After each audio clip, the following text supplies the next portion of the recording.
Hello students, this is Rekha and welcome back to my channel Rekha Mathshala पे। मैथशाला पे जो हमने क्लास 9 की मैथ्स का सीरीज जो स्टार्ट कर रखा था उसको हम कंटिन्यू करेंगे। सॉरी क्योंकि मैंने बहुत दिनों से कोई वीडियो पोस्ट नहीं करी है due to some reasons, my still I will continue. So हम 1 दिसंबर से लेके 31 दिसंबर तक मैथ्स का 1 मंथ में 30 डेज में सिलेबस कवर करेंगे। देन आफ्टर 1 जनवरी से हम स्टार्ट करेंगे इंपॉर्टेंट क्वेश्चंस की सीरीज जो आप लोगों के लिए बहुत इंपॉर्टेंट होने वाली है। एग्जाम प्रिपरेशन के लिए आपको बहुत ही हेल्प करेगी। और चैनल पे नए हैं तो सब्सक्राइब जरूर करें और ज्यादा से ज्यादा शेयर करें फ्रेंड्स को एंड कलीग्स को। सो हमारा chapter number 1 number system exercise 1.4 का मिड क्वेश्चन नंबर 2 तक कंप्लीट हो चुका है। उन सभी वीडियोस का लिंक आपको डिस्क्रिप्शन में मिल जाएगा, वहां पे आप जाके आप चेकआउट कर सकते हैं। उसके आगे का 1.4 एंड 1.5 आज हम फिनिश करेंगे। सो स्टार्ट करते हैं आज का अपना वीडियो बिना टाइम वेस्ट किए। Circumference of circle and diameter of circle. Clear है? पाई जो होता है वो क्या होता है? पाई एक कांस्टेंट वैल्यू होती है। अब ये कांस्टेंट किसका रेशियो होता है? सर्कमफेरेंस। एक सर्कल जो गिवन है उस सर्कल का ये सर्कमफेरेंस, ठीक है, बाहर का जितना भी उसका लेंथ है ये उसका सर्कमफेरेंस एंड डायामीटर रेडियस का डबल, ठीक है, ये इसका डायमीटर है। तो इन दोनों का जो रेशियो होता है वो हमारा क्या होता है? पाई होता है। हमें यहाँ पे गिवन भी है C/D, pi equals to C/D। अब यहाँ पे बोल रहे हैं कि पाई एक इरेशनल नंबर है, तो यहाँ पे कोई भी कॉन्ट्रोडिक्शन है ही नहीं, क्योंकि हमें पता है कि पाई एक इरेशनल नंबर ही है। क्यों है? यहाँ पे देखिए ये जो C एंड D है, C क्या है? सर्कमफेरेंस है। अब हमें क्वेश्चन में ये चीज गिवन भी नहीं है कि C और D कैसे नंबर है, रैशनल नंबर है या इरेशनल नंबर है। इनमें से कोई तो एक है जो कैसा नंबर है? इरेशनल नंबर है। क्यों? क्योंकि हमें पता है कि प्रोडक्ट हो, सम हो, डिवाइड हो या फिर डिफरेंस हो, किन्हीं भी दो, एक रैशनल और इरेशनल, कोई भी दो रैशनल और इरेशनल नंबर के बीच में हम जब सम करेंगे या सब्ट्रैक्शन करेंगे, मल्टीप्लाई करेंगे या डिवाइड करेंगे तो जो रिजल्ट होगा वो क्या होगा? May be rational and may be irrational. But हमें यहाँ पे पता है कि ये क्या है? एक इरेशनल नंबर है। तो इन दोनों में से एक नंबर तो कैसा है? इरेशनल नंबर है। तो सबसे पहले तो यहाँ पे ऐसा कोई कॉन्ट्रोडिक्शन है ही नहीं। उसे अगर रिजॉल्व करेंगे तो हम ऐसे ही करेंगे कि इन दोनों में से कोई एक नंबर है जो इरेशनल नंबर है। अब हमें पता है एक चीज और है, यहाँ पे ये जो C है सर्कमफेरेंस हम एग्जैक्ट मेजरमेंट नहीं कर सकते हैं उसका। हम स्केल से या अदर किसी इंस्ट्रूमेंट से इसका परफेक्ट मेजरमेंट नहीं कर सकते। अप्रोक्सीमेट वैल्यू ले सकते हैं, ठीक है, लेकिन एग्जैक्ट वैल्यू नहीं ले सकते, क्योंकि हम जो से निकालते हैं सर्कमफेरेंस कैसे निकालते हो आप? 2πr, इसी से निकालते हैं हम सर्कमफेरेंस। लेकिन हमें पता है पाई की हमारे पास एग्जैक्ट वैल्यू नहीं होती है, एक अप्रोक्सीमेट वैल्यू होती है। सो हमारा जो C है वो क्या है? एक इरेशनल नंबर ही है, क्योंकि उसकी एक एग्जैक्ट वैल्यू नहीं है, अप्रोक्सीमेट वैल्यू ही हम निकाल सकते हैं। किसी इंस्ट्रूमेंट से भी हम, मेजरिंग इंस्ट्रूमेंट से भी हम नहीं निकाल सकते, ठीक है। तो ऐसे हमारा कॉन्ट्रोडिक्शन सॉल्व हो गया है। क्लियर है? मूव करते हैं नेक्स्ट क्वेश्चन की तरफ, क्वेश्चन नंबर 4। उसके लिए हम चलेंगे पेपर एंड पेंसिल की तरफ, क्योंकि मैं बोर्ड पे नहीं, इस बार आपको एक पेपर पे समझाऊंगी कंपास से प्रॉपर तरीके से बनाना, ताकि सभी को अच्छे से समझ में आ जाए। हेलो फ्रेंड्स, सो स्टार्ट करते हैं क्वेश्चन नंबर 4। इसके लिए हमने स्केल, पेपर, पेंसिल और कंपास लिया है। सबसे पहले हमें जितना भी लोकेट करना है, हमें 9.3 अंडर रूट इसे लोकेट करना है नंबर लाइन पे। तो सबसे पहले हम 9.3 सेंटीमीटर का एक लाइन ड्रॉ करेंगे। सबसे पहले हम 9.3 सेंटीमीटर का एक लाइन ड्रॉ करेंगे। क्लियर? उसे हमें नाम दिया है ए एंड बी। सबसे पहले हम लाइन ड्रॉ करेंगे, उसके बाद में बी, जो बी है अपना, उसको हम थोड़ा एक्सटेंड करेंगे 1 सेंटीमीटर या 2 सेंटीमीटर या 3 सेंटीमीटर डिपेंडिंग ऑन यू। ठीक है, मैं यहाँ पे 1 सेंटीमीटर पे मैंने एक पॉइंट लिया है सी, मैं इतना इसको एक्सटेंड कर रही हूँ, दैट इज सी। ये अपना है सी पॉइंट। अब अपने पास में एक लाइन है ए सी। सबसे पहले हम इस ए सी लाइन का क्या करेंगे, बाइसेक्ट निकालेंगे, इसका मिड पॉइंट निकालेंगे। मिड पॉइंट निकालने के लिए हम क्या करते हैं, किसी भी एक पॉइंट पे, या तो ए पे या फिर सी पे, हम कंपास को रखेंगे। कंपास को रखेंगे और कंपास को हाफ से ज़्यादा ओपन करेंगे, एक आर्क ऊपर की तरफ लगाएंगे और सेम हम नीचे की तरफ। सेम कंपास को हम कम या ज़्यादा नहीं करेंगे, सेम जो भी अपना मेजरमेंट है उसी को लेके हम पॉइंट ए से एक आर्क लगाएंगे ऊपर और नीचे। इससे जो भी है हमारा जो लाइन है ए सी, इसका मिड पॉइंट हमारे पास आ जाएगा। तो हम इन दोनों क्रॉस पॉइंट को आपस में मिलाएंगे, तो यहाँ पे जो अपना पॉइंट आएगा मिड पॉइंट, वो क्या होगा, इस ए सी का मिड पॉइंट होगा। इसे हम लोकेट कर रहे हैं ओ से। ठीक है, तो अपना जो ओ ए जो है, उस ओ ए को हम एज ए रेडियस लेके एक सेमी सर्कल ड्रॉ करेंगे ओ ए। ये अपना एक क्या हो गया, रेडियस हो गया। इसको लेके हम इसके ऊपर एक सेमी सर्कल ड्रॉ करेंगे। ये अपना एक सेमी सर्कल ड्रॉ हो गया है।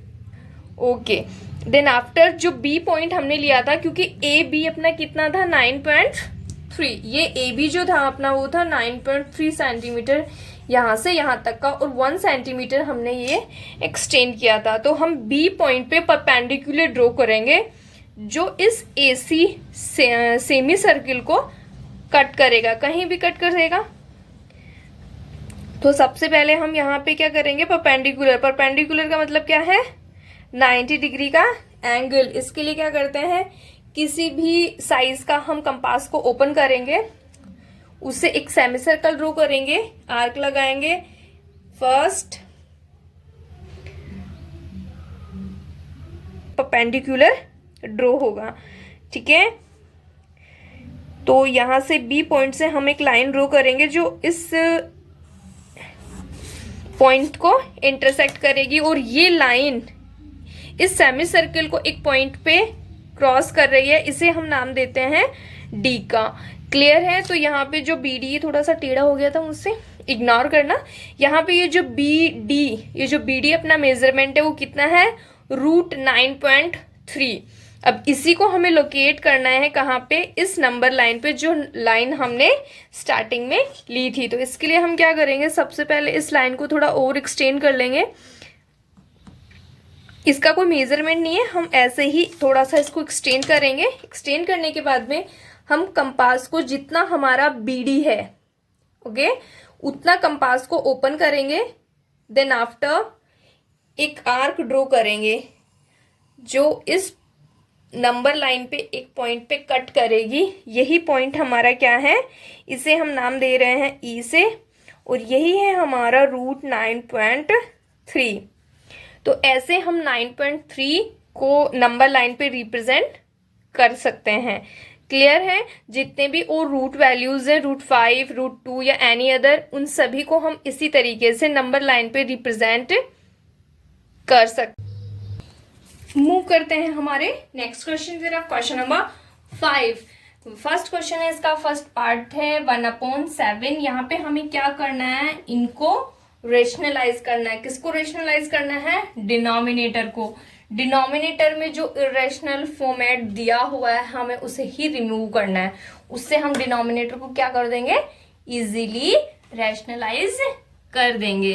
क्लियर, अब इसको रेशनलाइज करते हैं। कैसे करते हैं, सिंपली है, जो डिनोमिनेटर में गिवन है, जैसे ये जो गिवन है, तो इसको सिंप्लीफाई करने के लिए, इसको रेशनलाइज करने के लिए हम क्या करेंगे, इसी डिनोमिनेटर को हम न्यूमरेटर से और डिनोमिनेटर से दोनों तरफ से क्या कर देंगे, मल्टीप्लाई कर देंगे। और ऐसी जब कंडीशन आती है जब हम इसके ऑपोजिट से करेंगे, अगर यहाँ पे माइनस में है तो हम इसके पॉजिटिव से √7 प्लस √6 उससे न्यूमरेटर एंड डिनोमिनेटर दोनों तरफ क्या करेंगे, मल्टीप्लाई करेंगे। इससे हमारा जो डिनोमिनेटर है वो क्या हो जाएगा, रैशनलाइज। स्टार्ट करते हैं। फर्स्ट 1/√7, इसको रैशनलाइज करेंगे तो हम किससे मल्टीप्लाई करेंगे, डिनोमिनेटर से एज इट इज, क्योंकि इसमें कोई चेंज नहीं हो रहा है। क्लियर, क्योंकि पॉजिटिव नेगेटिव ऐसा कुछ है नहीं, इसमें एक ही है यहाँ पे नंबर √7।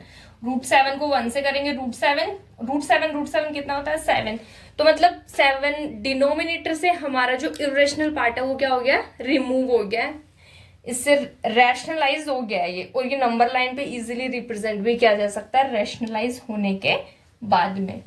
ओके, इसको रैशनलाइज कैसे करेंगे, √7 माइनस √6, इसको हम मल्टीप्लाई करेंगे √7 प्लस √6, न्यूमरेटर में भी एंड डिनोमिनेटर में भी। क्लियर, इसको 1 से करेंगे तो कितना आएगा, एज इट इज √7 प्लस √6। नीचे कितना आएगा, यहाँ पे आइडेंटिटी बन रही है a minus b, a plus b, तो इसका रिजल्ट क्या होता है, a minus b, a plus b, a² minus b²। a कितना है अपना √7, √7 का स्क्वायर करेंगे तो कितना आएगा 7, और √6 का करेंगे तो 6। तो यहाँ पे जो डिनोमिनेटर है उसमें क्या आएगा 1, √7 प्लस √6 अपॉन 1, हमारा डिनोमिनेटर रैशनलाइज हो गया है। नेक्स्ट है अपना 1/√5 प्लस √7, यहाँ पे प्लस है तो हम इसके ऑपोजिट से क्या करेंगे, इसको रैशनलाइज करेंगे, न्यूमरेटर एंड डिनोमिनेटर को मल्टीप्लाई करके। 1/√5 प्लस √2 इंटू √5 माइनस √2, और डिनोमिनेटर में भी √5 माइनस √2, सेम इसको इससे मल्टीप्लाई करेंगे, सेम √5 माइनस √2। डिनोमिनेटर में देखो सेम प्रॉपर्टी बन रही है, a plus b, a minus b, मतलब a² माइनस b²। √5 का स्क्वायर कितना होगा 5 एंड √2 का 2, तो हमारा जो रिजल्ट है वो क्या हो जाएगा, √5 माइनस √2 अपॉन 3। क्लियर है, रैशनलाइज हो गया हमारा डिनोमिनेटर।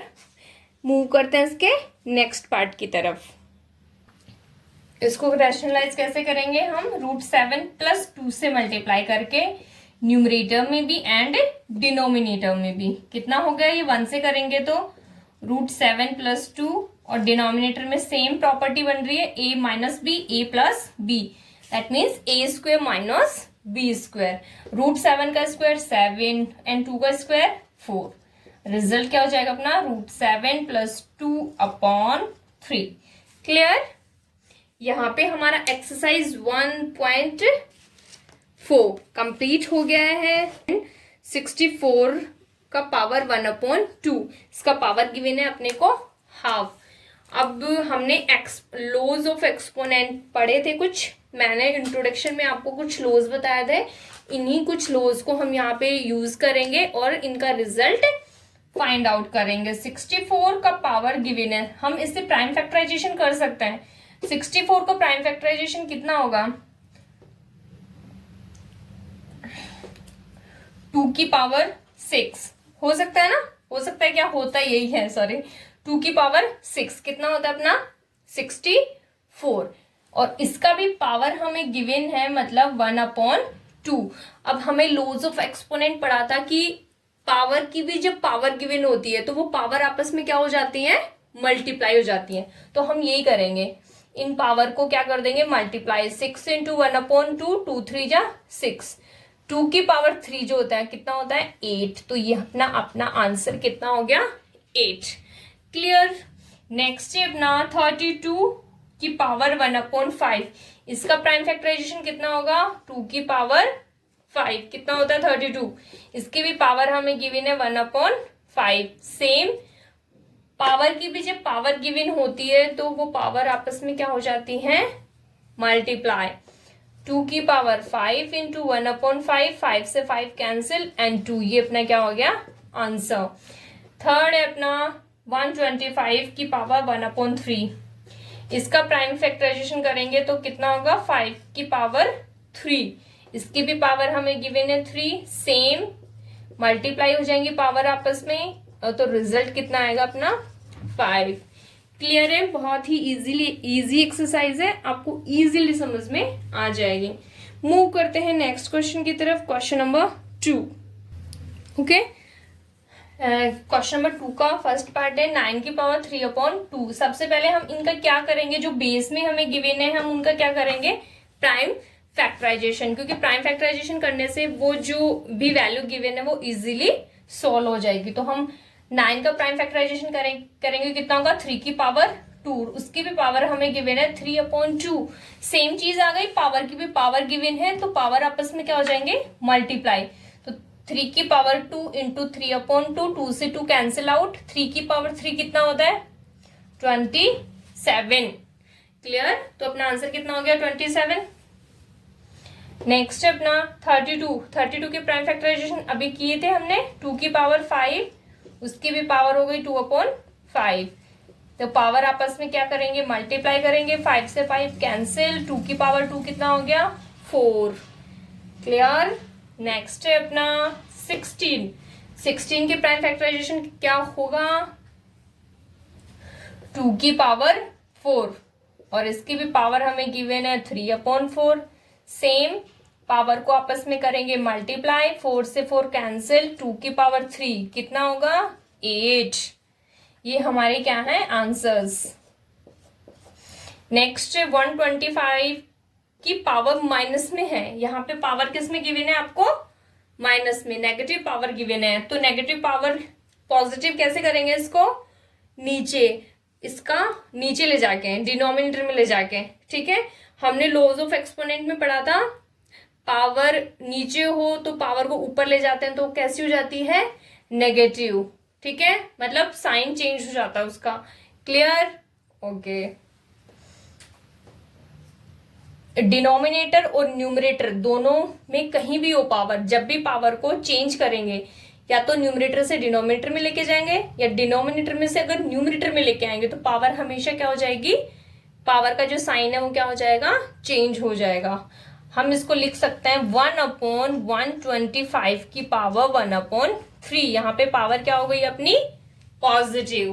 क्लियर, 125 का फैक्टराइजेशन करेंगे तो कितना होगा 5 की पावर 3, उसकी भी पावर 1/3, मल्टीप्लाई करेंगे तो 3 से 3 कैंसिल आउट, 5 की पावर 1, तो आंसर क्या आएगा 1/5। ये अपना आंसर है। क्लियर है, मूव करते हैं इसके लास्ट क्वेश्चन की तरफ, क्वेश्चन नंबर 3। मूव करते हैं नेक्स्ट क्वेश्चन की तरफ, क्वेश्चन नंबर 3। 2 की पावर 2/3 डॉट 2 की पावर 1/5। हमने लॉज ऑफ एक्सपोनेंट में पढ़ा था कि जब बेस सेम हो और पावर डिफर हो तो पावर क्या हो जाती है प्लस हो जाती है। a की पावर m डॉट a की पावर n, यहाँ पे कि पावर्स क्या हो जाती हैं दोनों प्लस।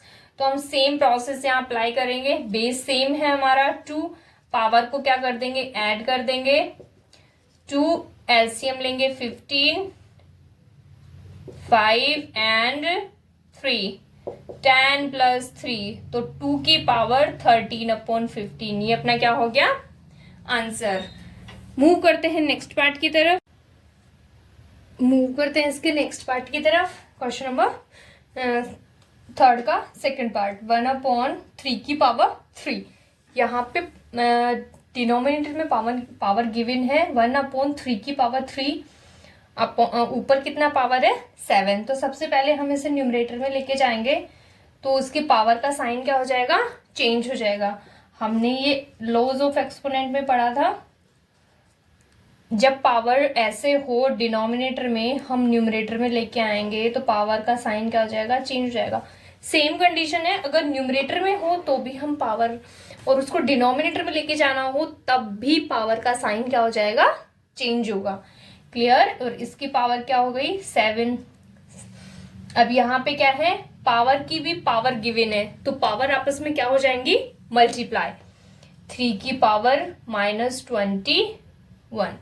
क्लियर, आप इसको ऐसे भी लिख सकते हैं या फिर 1/3 की पावर 21। क्लियर है, ओके, मूव करते हैं नेक्स्ट पार्ट की तरफ। नेक्स्ट है थर्ड, 11 की पावर हाफ अपॉन 11 की पावर 1/4। यहाँ पे देखो बेस क्या है, दोनों सेम है, बट पावर क्या है, दोनों डिफर है। हमने लॉज ऑफ एक्सपोनेंट में पढ़ा था a की पावर m एंड a की पावर n, बेस सेम हो बट पावर डिफर हो, तब पावर में क्या हो जाते हैं, सब्ट्रैक्शन। जब प्रोडक्ट में होते हैं दोनों तब पावर प्लस हो जाती है, और ये जब डिवाइड में होते हैं दोनों तो पावर क्या हो जाती है, माइनस में हो जाती है। बेस हमारा सेम है 11, पावर क्या हो जाएंगी, माइनस, तो रिजल्ट क्या होगा, 11 की पावर हाफ। क्लियर है? ओके, मूव करते हैं फोर्थ पार्ट की तरफ। फोर्थ पार्ट क्या है, 7 की पावर हाफ डॉट 8 की पावर हाफ। यहाँ पे क्या है, दोनों जगह बेस तो क्या है, डिफर है, बट पावर क्या है, सेम है। ये भी हमने इस एक लो पढ़ा था कि a की पावर m डॉट b की पावर भी m, तब a डॉट b की पावर m, क्योंकि पावर क्या है इनकी सेम है, ठीक है, बट बेस क्या है, दोनों का अलग है, तो दोनों का बेस क्या हो जाएगा, प्रोडक्ट, और दोनों की पावर एक ही यूज में होंगे। तो यहाँ पे सिंपली हम कैसे लिखेंगे, 7.8 इसकी पावर है हाफ 1/2, क्योंकि दोनों की पावर हमें सेम है। 7 8 जा 56 की पावर 1/2। क्लियर है? अब इसको हम और सिंप्लीफाई करके लिख सकते हैं, कैसे लिख सकते हैं, क्लियर? तो आंसर कितना है अपना, 56 की पावर 1/2। इसी के साथ ही इस चैप्टर की लास्ट एक्सरसाइज का लास्ट क्वेश्चन यहाँ पे फिनिश हो चुका है। क्लियर? सो वीडियो अच्छी लगी हो तो वीडियो को लाइक जरूर करें और ज्यादा से ज्यादा शेयर करें। मिलते हैं एक नई वीडियो के साथ में 5:15 PM डेली आपको 5:15 पे आपको रेखा वैशाला का वीडियो पोस्ट मिल जाएगा। सो वहां जाके आप चेकआउट जरूर करें। Stay tune with me for further videos. Bye bye.